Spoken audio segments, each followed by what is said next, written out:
दोस्तों नमस्कार। आपका YouTube चैनल नंदलाल भारती 5454 पर स्वागत है।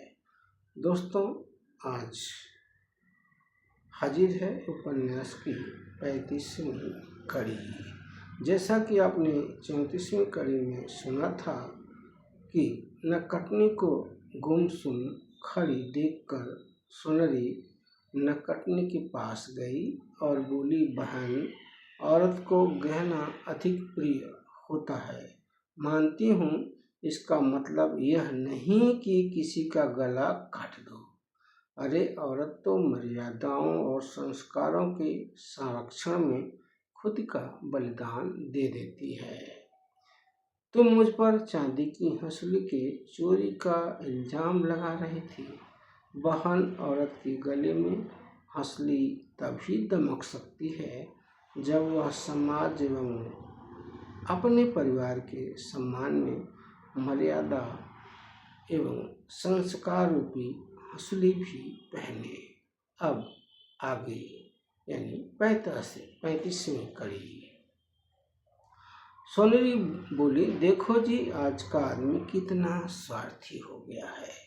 अपने भले के लिए आदमी का गला काटने को तैयार हो गया है।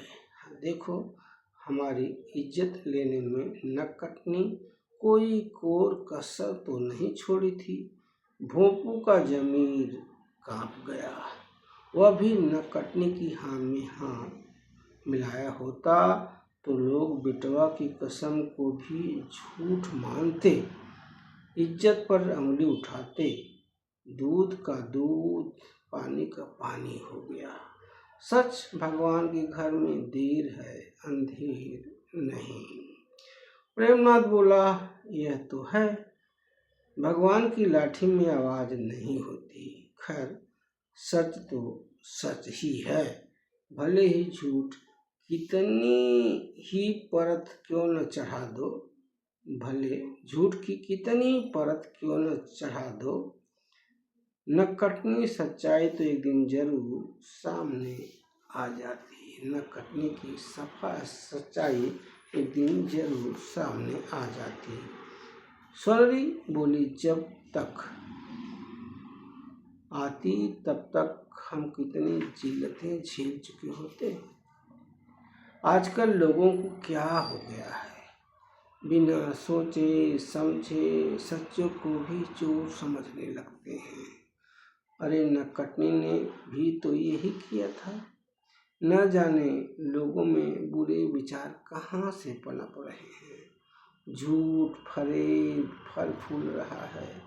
नेकी पर काले बादल मंडराने लगे हैं।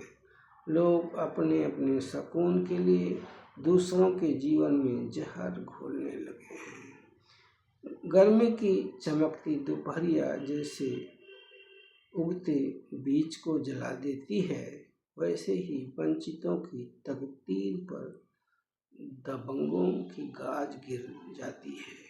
क्या हमारी नसीब हो गई है, दिन का चैन रात की नींद खो गई है। प्रेमनाथ बोला, भले आदमी ही जाम मरे, विष बोता रहे, पर होता क्या है। सोनरी बोली, सच्चाई तो झुठलाई नहीं जा सकती। प्रेमनाथ बोला, चलो जो हुआ अच्छा हुआ। किसी ने ठीक ही कहा है, जाको राखो साइयां, मार सके न कोई। नकटनी तो खूब चाल चली थी चोर साबित करने की, पर सच्चाई जग के सामने आ गई। भगवान ने हमारी इज्जत बचा ली। अगर भूपू का जमीर नहीं जागता तो मुंह पर कालिख पुत जाती। कितनों गंगा स्नान कर लेते पर नहीं धुलती। भगवान ने गरीब की इज्जत बचाकर भारी उपकार किया है राजू की माँ। सोनरी बोली, ठीक कह रहे हो।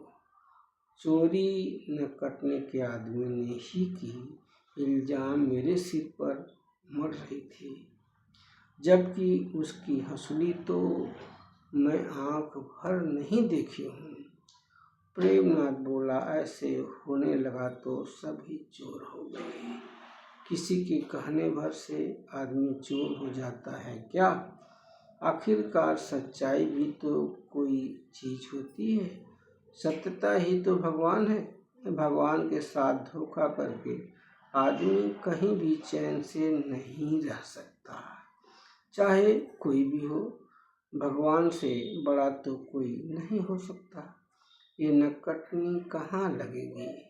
घर में खाने के लाले पड़े हैं। सेखी तो ऐसे बघारती है जैसे 52 बीघा पुदीना बोया हो। सोनरी और प्रेमनाथ आपस में बातें ही कर रहे थे कि मिस्टर सोनरी और प्रेमनाथ आपस में बातें ही कर रहे थे कि मास्टर हरिलाल जी आ गए। बोले, भैया प्रेमनाथ कहाँ हो? मास्टर जी आवाज़ देने लगे। मास्टर जी की आवाज़ सुनकर सोनरी बाहर आई। मास्टर जी बोले, भैया प्रेमनाथ कहाँ गए हैं? घर पर नहीं है क्या? सोनरी बोली, है ना मास्टर जी, आप बैठिए, बस आ रहे हैं। मास्टर जी बोले, राजू कहाँ है? सोनरी बोली, अभी तो यहीं था, भैंस बांध कर लगता है कहीं चला गया। वह भी अभी आ जाएगा, आप तो बैठो मास्टर जी। राजू वैसे तो कहीं जाता नहीं है, थोड़ी ही देर पहले यहीं था, आसपास ही गया होगा, आइए बैठिए, कहते हुए सोनरी खटिया डाल दी। तब तक बरदौल जानवरों के बांधने वाला घर में से प्रेमनाथ भी निकल कर आ गया। इतने में राजू भी दौड़ता हुआ आ गया, मास्टर जी का पैर छुआ।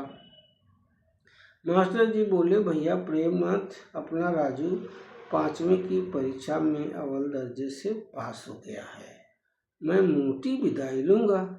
आज ही गांव जाने वाला था, पर सोचा आपको बधाई दे दूं, इसके बाद अपने गांव को प्रस्थान करूं। राजू होनहार बालक है, इसकी पढ़ाई जारी रखना, खूब पढ़ाना। भले ही एक टाइम खाना नहीं खाना, पर राजू को पढ़ाना। देखना राजू एक दिन नाम रोशन कर देगा। प्रेमनाथ भैया, आपका, आपके गांव का भी। इस बालक की पढ़ाई में कोई कोर कसर नहीं छोड़ना। प्रेमनाथ बोला, हाँ मास्टर जी, बेटवा को तो पढ़ाना ही है, चाहे जितना भी पेट काटना पड़े काट लूँगा, पर बेटवा को पढ़ा कर रहूँगा। आप जैसे गुरुजनों की दुआएं राजू पर बनी रहें तो क्यों नहीं पढ़ेगा। हम मास्टर जी कोई कोर कसर नहीं छोड़ेंगे बेटवा को पढ़ाने में। बेटवा पर ही तो हमारा गुमान है, काश पढ़ लिख कर बड़ा साहिब बन जाता। मास्टर जी बोले, जरूर बनेगा, मेहनती लड़का है, पढ़ाई पर भी खूब ध्यान देता है, हर बात को समझता भी है अच्छी तरह। इस लड़के के लक्षण अच्छे हैं। और भी तो कई बच्चे इस गांव के हैं, पर सबसे अलग राजू है। प्रेमनाथ बोले, अरे राजू की माँ, मास्टर जी का मुंह तो मीठा कराओ, कितना बढ़िया शुभ समाचार लेकर आए हैं। वह भी खुद चलकर इस गरीब की कुटिया में मास्टर जी पधारे हैं। सोनरी कटोरी में दही गुड़ लाई, बोली, लो मास्टर जी, मुंह मीठा करो, आप इतनी बड़ी खुशी का समाचार लाए हैं, आपके मुंह में घी शक्कर। मास्टर जी, लो दही गुड़, यह शुभ है ना, इसी से मुंह मीठा करिए। पास में बाजार हाट तो है नहीं कि कोई मर मिठा मंगवाती। मास्टर जी बोले, अरे बेटा राजू, इधर तो आ जाओ, इधर आओ राजू बेटा। राजू मास्टर जी के पास आकर खड़ा हो गया और बोला, जी मास्टर जी। मास्टर जी बोले, बेटा पहले तो मेरा पहले तो मैं तेरा मुंह मीठा करवाना चाहूँगा। पहले तेरा मुंह मीठा करवाया जाना चाहिए। लो मुंह मीठा करो, ऐसे ही सदा तरक्की करते रहना। हम सब की दुआएं तुम्हारे साथ हैं और उम्मीदें भी। सोनरी बोली, मास्टर जी आप खाओ, मैं सबके लिए ले आती हूँ।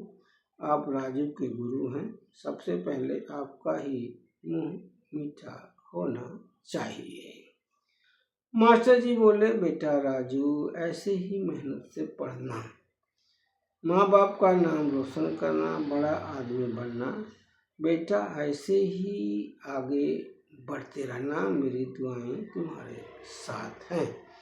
जहाँ तुम्हारे कदम पड़े तरक्की बरसने लगे, दुनिया वाले कहें वाह रे राजू क्या नेक काम किया।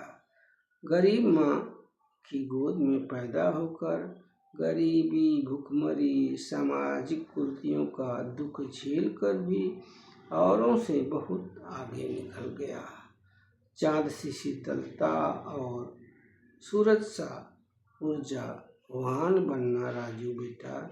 भगवान तुम्हारी मदद करे, सदैव आगे बढ़ते रहना बेटा राजू। प्रेमनाथ बोला, मास्टर जी यही तो अपना सपना है। जो कुछ पूंजी जमीन जायदाद थी दबंगों ने हड़प लिया। मेहनत मजदूरी करके बसर कर रहा हूँ। सामाजिक कुव्यवस्था से भी आप परिचित ही हो। आदमी आदमी ही नहीं समझता, आपसे क्या छिपाना। आप भी तो भुक्तभोगी ही हैं।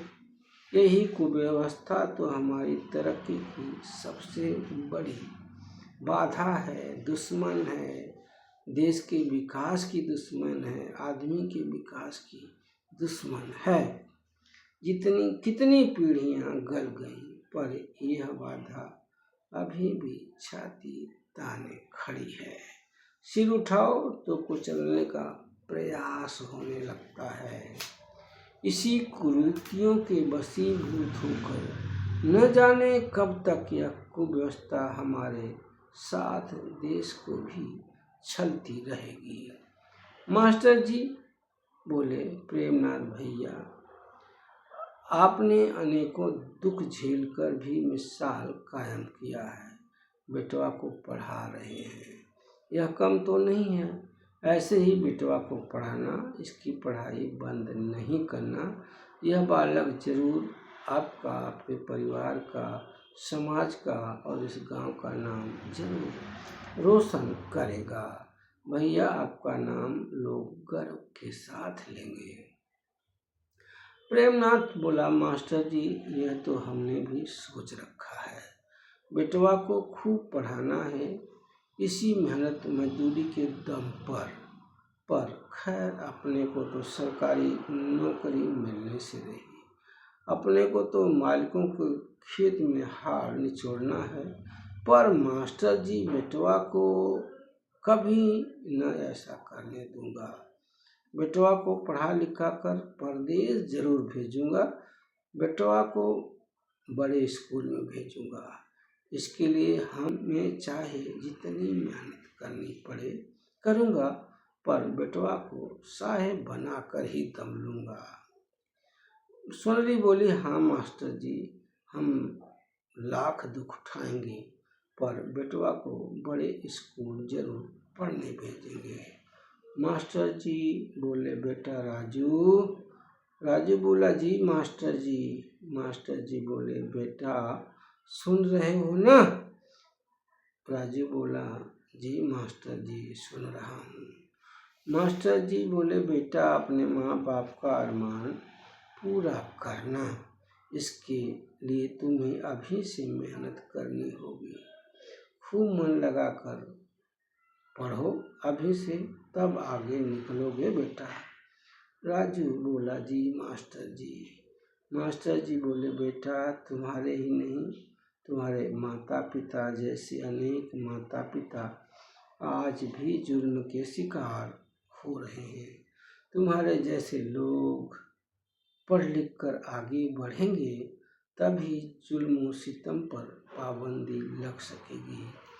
बेटा, चाहे वे सामाजिक जुल्म हो या आर्थिक, सामाजिक उत्थान की क्रांति तो तुम लोग ही लाओगे, तभी तो देश में तरक्की की बयार चल पाएगी। बेटा, खूब मेहनत से पढ़ना। मेरे क्वार्टर पर पहले जैसे पढ़ने आ सकते हो, तुम्हें कोई मनाही नहीं होगी। अब चाहे जब चाहे आ जाना, तुम्हें पढ़ाने के लिए मैं तैयार रहूँगा। सुनहरी बोली, हाँ मास्टर जी, आपने तो मेरे बेटवा को पढ़ाया है, वह भी बिना किसी फीस की। खैर, हम तो फीस देने लायक भी नहीं रहे, इसके बाद भी आपने मेरे बेटवा को दिन में स्कूल में, रात में अपने क्वार्टर पर पढ़ाया। हम आपके एहसानमंद रहेंगे।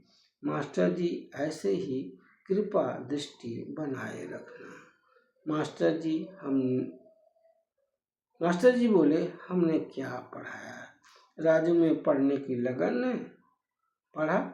और भी 2 बच्चे आपके गांव के मेरे पास आते हैं, उनमें और राजू में बहुत बड़ा अंतर है।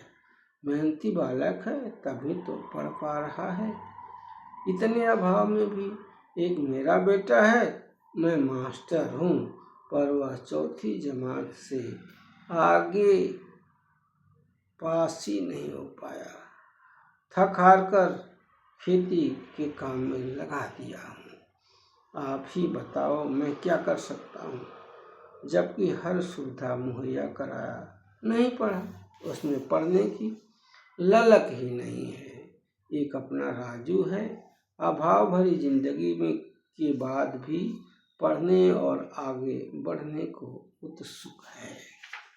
मैं दावे के साथ कह सकता हूँ, यह लड़का एक दिन जरूर मान बढ़ाएगा, इस गांव का और जिले का भी। लोग राह चलते पूछेंगे, भैया राजू भी कभी इसी गांव की माटी में लोट पोट कर पढ़ा था। गरीबों के बच्चों के लिए नसीहत बनेगा राजू। एक न एक दिन लोग नाच करेंगे राजू के नाम पर। प्रेमनाथ बोला, हाँ मास्टर जी, आपका ही तो आशीर्वाद है, इसलिए तो पढ़ पा रहा है राजू। हम अंगूठा छाप क्या पढ़ा पाते हैं? हमें तो पढ़ना लिखना भी नहीं आता। काश हम भी पढ़े लिखे होते, पर नहीं पढ़ पाए मास्टर जी, सामाजिक कुरीतियों एवं गरीबी के कारण। मास्टर जी और प्रेमनाथ की बात चल ही रही थी कि रामदेवी काकी आ गई। सुनहरी से बोली, बहू जरा आग दे तो दो, है भी कि नहीं? सुनहरी बोली, माँ, आग तो है, चिलम चढ़ानी है। रामदेवी काकी बोली, हाँ सुनहरी, मेरे घर में तो आग रही ही नहीं पाती है, न जाने बहू कैसे रखती है। कुछ कहो तो लड़ने को तैयार हो जाती है। तेरी ही आंखें भरोसे चिलम पी लेती हूँ। सुनहरी बोली, अम्मा, चिलम बाद में पी लेना, जरा बैठो, कहकर सुनहरी बोरा बिछा दी। रामदेवी काकी बैठी और बहुत खुश हुई। सुनहरी से बोली, रामदेवी काकी बहुत खुश हुई। सुनहरी से बोली, सुनहरी आज बहुत खुश हो, कोई खास बात है क्या? प्रेमनाथ बोला, काकी खुशी की बात ही तो है, खुश तो होंगे ना? रामदेवी काकी बोली, बेटा सदा खुश रहो, मेरी दुआ है तुम्हारे साथ। सुनहरी बोली, अपना राजू 5वीं जमात पास हो गया है, अव्वल दर्जे से। रामदेवी काकी बोली, शाबाश बेटा राजू। अरे राजू है कहाँ? सुनहरी बोली, बेटा राजू, आजी का पाँव छुओ। राजू झट से रामदेव काकी का पाँव छुआ। काकी ढेर सारे आशीर्वाद देने लगी। सुनरी बोली, अम्मा, मास्टर जी बेटवा के पास होने की खबर लेकर आए हैं। रामदेव काकी, मास्टर जी आए हैं तो बेटवा जरूर कमाल किया होगा।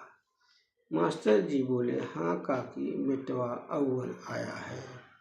रामदेव काकी बोली, सोनरी, बेटवा तेरा ही नहीं इस गांव का गहना हो गया है रे सोनरी। सोनरी बोली, हाँ अम्मा, जानती हूँ, आप बुजुर्गों के आशीर्वाद का ही तो परिणाम है। आप लोगों के आशीर्वाद की ही वजह से तो राजू पढ़ पा रहा है, वरना अपनी औकात कहाँ की पढ़ा लेते। रामदेव काकी बोले, देखना राजू तुम्हें सोने चांदी की मोटी मोटी हंसली गढ़वाएगा। सोनरी बोली, अम्मा, जैसी प्रभु की इच्छा, जैसी प्रभु की इच्छा।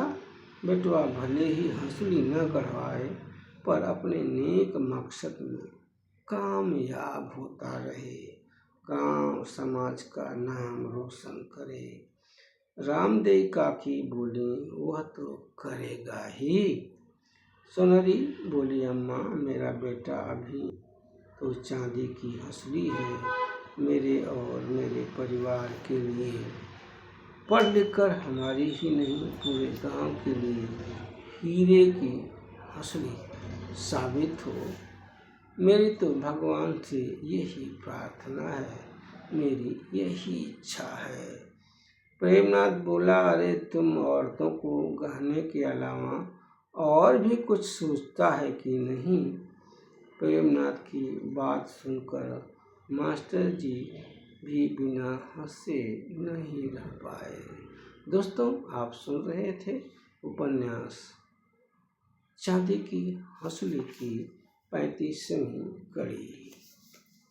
दोस्तों, हो सके तो चैनल को सब्सक्राइब करें, शेयर और फॉलो करें।